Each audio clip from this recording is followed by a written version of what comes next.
என் விமர்சனத்தின் மூலம் எனக்கு பாடம் கற்பித்தவர், அவர் வாழ்க்கையின் மூலம் எனக்கு பாடம் கற்பித்தவர் திரு காந்தி அவர்கள்.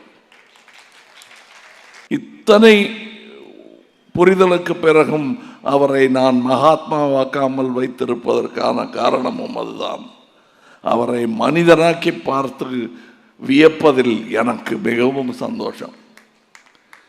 காரணம், அது நாமும் செய்யக்கூடிய ஒரு செயலாக இருக்க வேண்டும். காந்தியை ரெக்கை வைத்த தேவதையாக நாம் மாற்றிவிட்டால், கால் பாவாத ஒரு பிசாசாக அவரை மாற்றிவிட்டார், நாளைய காந்தி உருவாக மாட்டான். இங்கே இருக்கிறார்கள் என்று நான் நம்புகிறேன். அவர்கள் பாதசாரிகராக நம் பேச்சில் இடம்பெறாமல் இருப்பதுதான் நாம் அனுபவிக்கும் சோகம். காந்தியார் அத்தருணத்தில் அத்தனை திறத்துடன் இருக்க வேண்டிய இடத்தில் இருந்தவர். அந்த மாதிரி வாய்ப்பு இல்லாமல் நிறைய பேர் இருக்கிறார்கள் இந்தியாவில்.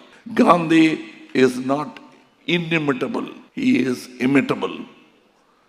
But do you have the guts and the valor to imitate a man of that position? Gandhi மாதிரி இருக்கிறதுக்கு இருக்கலாம், யார் வேணா இருக்கலாம். ஆனால் அதற்கான வீரமும் நேர்மையும் உன்னிடம் இருக்கிறதா என்ற கேள்வியை நான் என்னை கேட்டுக்கொண்டவன். அந்த வீரத்தையும் நேர்மையும் அன்றாடம் வளர்த்து கொண்டிருப்பவன் நான்.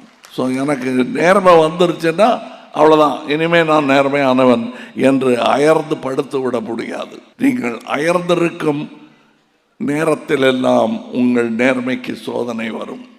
எனக்கு வந்திருக்கிறது. அதிலிருந்து சாதுரியமாக தப்பித்துக் கொள்வதற்கு பதிலாக நேர்மையாக வலித்தாலும் பரவாயில்லை என்று நாம் நின்று போராடும் பொழுதுதான் ஒரு உண்மையான சத்தியாகிரகியை நாம் சந்திக்க முடியும். சவர கண்ணாடியில் சத்தியாகிரகியை பார்க்க வேண்டும் என்றால் நீ எப்படி வாழ வேண்டும். நான் அதைத்தான் செய்ய முற்பட்டு கொண்டிருக்கிறேன். செய்து விட்டேன், சாதித்து விட்டேன் என்று சொல்லவில்லை. முடியும் என்று எனக்கு தோன்றுகிறது. என்னால் முடியும் என்றால் உண்டால முடியும் தம்பி என்பதைத்தான் நான் சொல்லிக் கொண்டிருக்கிறேன்.